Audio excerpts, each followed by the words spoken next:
Los diferentes inconvenientes que la rodearon desde el inicio de su producción la condenaban a formar parte de la lista de películas destinadas al fracaso. Sin embargo, como si de un rompecabezas se tratara, poco a poco cada pieza fue colocándose en el lugar idóneo hasta que tras su estreno en 1972 se convirtió en una de las películas más populares y taquilleras de todos los tiempos, constituyéndose en la primera de una famosa trilogía que muchos consideraron como la salvación de Hollywood, en una época en la que la televisión parecía destronar el cine.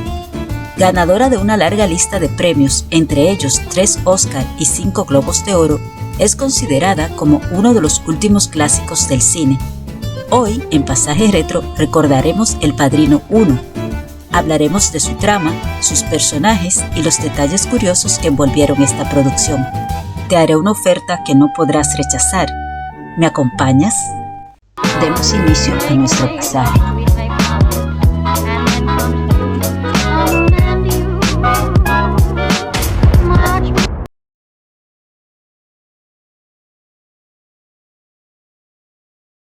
En la década del 70, el director Francis Ford Coppola lleva a la pantalla grande esta historia basada en la novela de Mario Puzo, que con el mismo nombre narraba la historia de una ficticia familia de mafiosos siciliana asentada en Nueva York.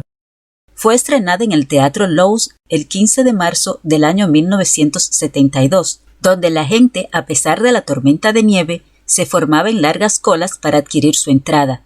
Desde ese momento se convirtió en una de las mejores y más influyentes películas de la historia, sobre todo en su categoría dentro del cine de gángsters, y hasta el estreno del Exorcista tuvo el título de ser la más taquillera. Empecemos por el inicio. Todo inicia cuando el vicepresidente de la Paramount, Peter Bart, adquiere por $12,500 los derechos cinematográficos de la aún inacabada novela El Padrino, del escritor de origen italiano Mario Puzo, del año 1969. Pero la productora se enfrentaba a un gran problema, pues ningún cineasta estaba interesado en dirigir esta película, siendo rechazada por varios directores de renombre, incluyendo entre ellos al oscarizado Elia Kazan. Es entonces cuando el joven y prometedor Francis Ford Coppola, figura incipiente del nuevo Hollywood, cuya mejor carta de presentación era ser ganador del Oscar al mejor guión por la película Patton en el año 1970, y que dicho sea de paso tampoco manifestaba interés alguno por la cinta, pero obligado por sus deudas con la misma Paramount, aceptó el que hasta ese momento no sabía sería considerado como el mejor de sus trabajos. Ya comprometido como director de la cinta, con la ventaja de su familiaridad con la cultura italoamericana, empieza la adaptación del guión junto al escritor Mario Puzo. En esta producción siempre estuvo presente su lucha con la Paramount, pues el estudio no estaba de acuerdo con las decisiones que tomaba Coppola, muchas de las cuales te contaré más adelante. Sinopsis. A mediados de la década del 40, la familia Corleone formaba parte de las 5 familias que controlaban la Cosa Nostra en la ciudad de Nueva York. Su patriarca, Don Vito Corleone, conocido como El Padrino, es padre de 4 hijos: Connie, Sonny, Fredo y Michael. Este último, el menor de la familia, siempre se mantuvo alejado de los negocios de su padre. En el transcurso de la trama, Corleone se niega a participar en el negocio de sustancias, por lo que el jefe de la banda rival ordena su muerte, iniciándose una guerra entre las familias del crimen organizado que traerá drásticas consecuencias para la familia Corleone. La principal de ellas conduce la vida de Michael a cambiar de rumbo y con esto se abre paso a la base de la famosa trilogía.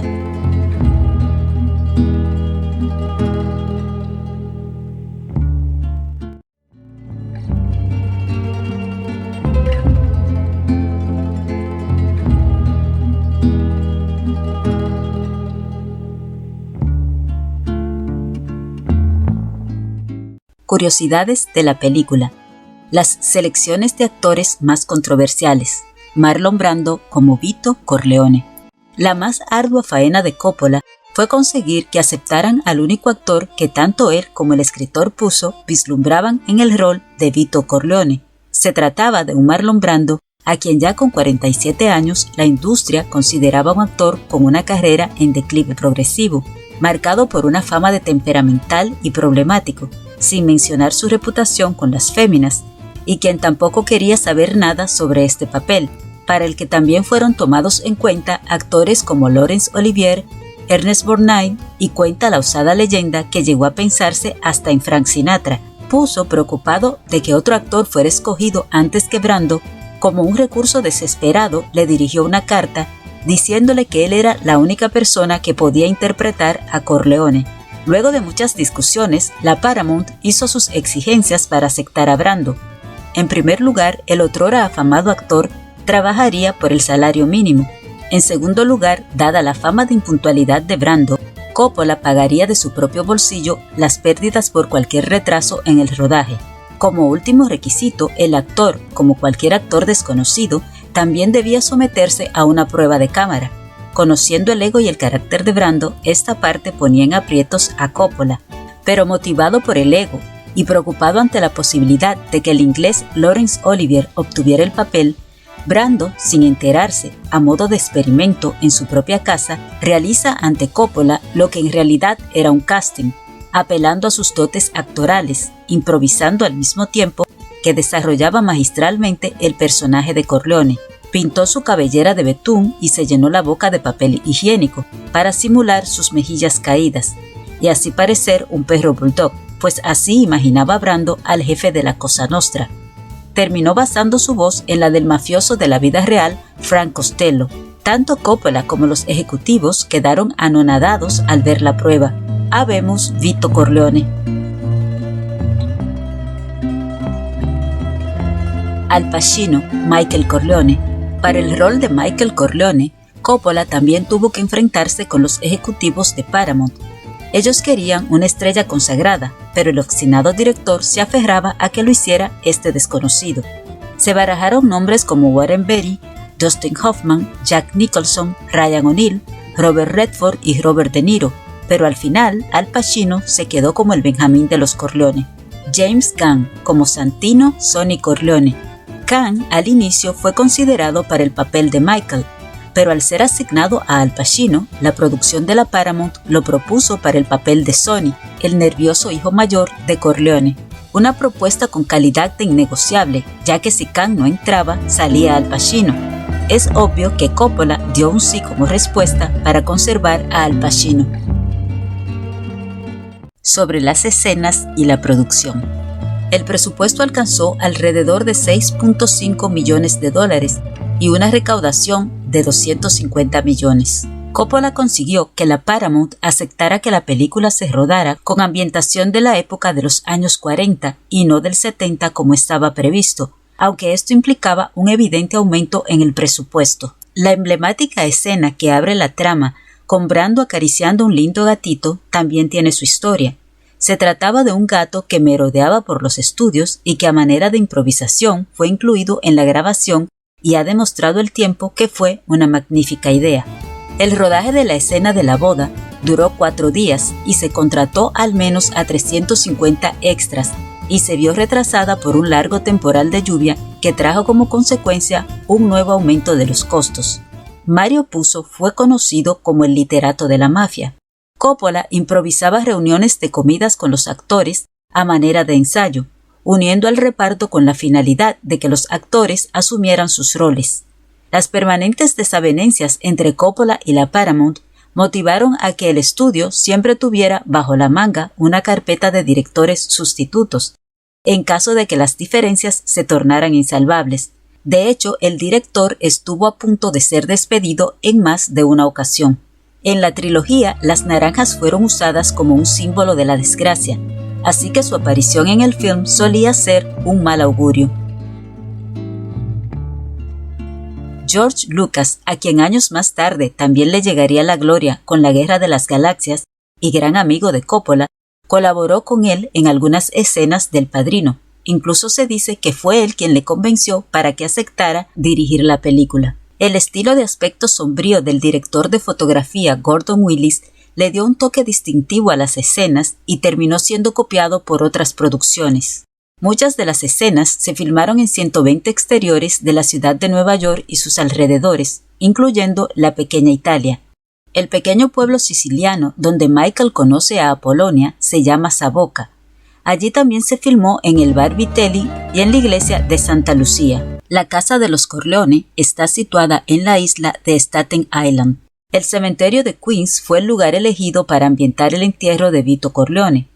El exterior de la mansión donde Tom Hagen visita a Jack Waltz se rodó en Beverly Hills en la finca de Hearst. La sangre se creó utilizando sirope de maíz combinado con colorante alimentario rojo y verde. La película fue criticada por sus escenas violentas. La muerte de Santino Corleone en una cabina de peaje está considerada como la escena más sangrienta del cine hasta ese momento. Su filmación tuvo un costo de $100,000 y James Caan necesitó llevar 127 dispositivos detonadores llenos de sangre para simular el impacto de las balas. El coche tenía más de 200 agujeros con detonadores previamente perforados. Otra recordada escena, cruel y aterradora, es la que sirve de amedrentamiento para que el productor Jack Watts, interpretado por John Marley, concediera el ansiado protagónico al cantante venido abajo Johnny Fontane, ahijado de Don Corleone. Una cámara desciende lentamente sobre el cuerpo acostado de un aterrado Waltz que despierta manchado de sangre y va levantando la sábana hasta descubrir a sus pies la cabeza de su amado caballo. El pobre hombre, como es de suponer, entra en crisis desahogando su sorpresa con un grito aterrador. Pensarás que a pesar de lo aterradora, era solo una cabeza de utilería. Pues no. Coppola quería que la escena fuera tan terrible que solo una cabeza real de caballo lograría el impacto, y no se les ocurrió otra macabra mejor idea que utilizar la de un caballo muerto adquirido en una fábrica de alimento de perros.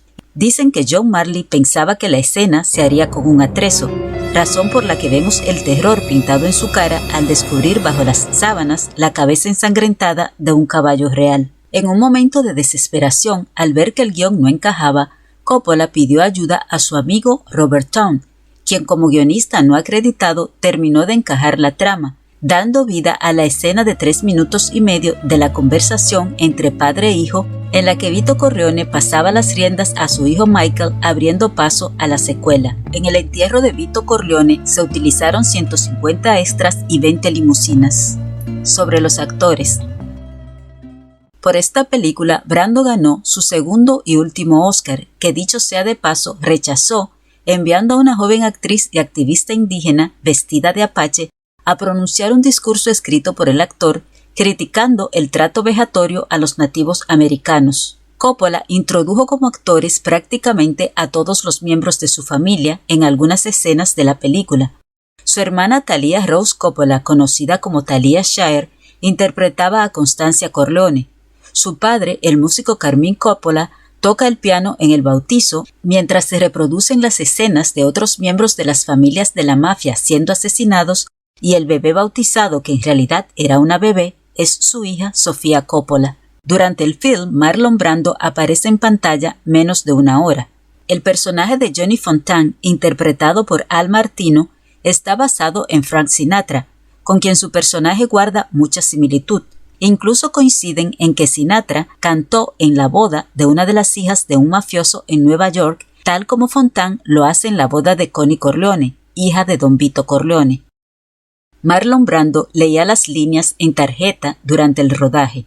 El actor tenía la fama de no estudiar sus guiones, lo que hacía para dar más autenticidad a sus actuaciones. James Caan, Al Pacino y John Cazale apenas tenían una diferencia entre 10 y 5 años con la actriz Morgana King, su madre en la película. Otro actor que recurría con frecuencia a la improvisación era James Caan.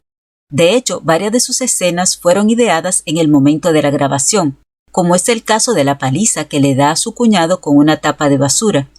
Sylvester Stallone, quien llegaría a alcanzar el éxito años más tarde con películas como Rocky y Rambo, también pudo haber formado parte de este elenco, ya que audicionó sin éxito para los roles de Paulie Gatto y Carlo Risi.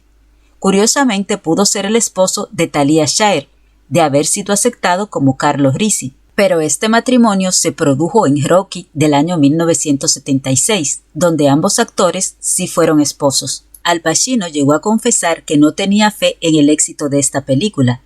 Robert De Niro audicionó para el papel de Sonny y de Michael Corleone, obteniendo en cambio el de Paul Ligato, rol que no aceptó, prefiriendo sustituir a Al Pacino en su compromiso con la película Casi Casi una mafia. Más tarde, De Niro entra en la segunda parte de la trilogía, interpretando con un gran éxito a un joven Vito Corleone. Marlon Brando ganó por protagonizar este film $50,000, más regalías por la venta de entradas. Al Pacino ganó solo $35,000, lo mismo que James Caan y Diane Keaton. Robert Duvall ganó $36,000. Como la película fue un éxito taquillero, Marlon Brando no quedó para nada mal parado. Brando y De Niro son los dos únicos actores que han ganado un Oscar por interpretar exactamente al mismo personaje, Vito Corleone. Reacciones negativas. La mafia reaccionó desde el primer momento en contra de esta filmación, al punto de que Joe Colombo, jefe del crimen organizado y creador de la Liga Italoamericana por los Derechos Civiles, se opusieron férreamente al rodaje de este film por el tratamiento que se daba a la comunidad italiana. Finalmente llegaron al acuerdo de que en el guión las palabras mafia y Cosa Nostra no se mencionarían en la película. Frank Sinatra también se opuso e hizo sus berrinches, recurriendo a sus amigos para hacer algunas amenazas. Se dice que al final el AMPA quedó encantada de su representación tan elegante en pantalla y que el productor Al Roddy organizó una proyección exclusiva de El Padrino para la mafia. Sobre la música. Su banda sonora estuvo a cargo del compositor italiano Nino Rota, con algunas piezas del compositor Carmine Coppola.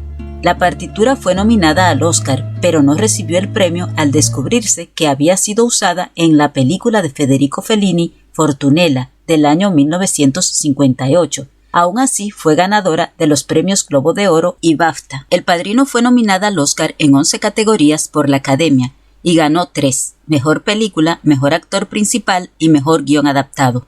En 1990, El Padrino fue seleccionada para su conservación en el Registro Nacional de Películas de Estados Unidos de la Biblioteca del Congreso, al ser considerada cultural, histórica o estéticamente significativa. La película ocupa el puesto número 2 en la lista del Instituto de Cinematografía estadounidense como una de las mejores películas estadounidenses de todos los tiempos.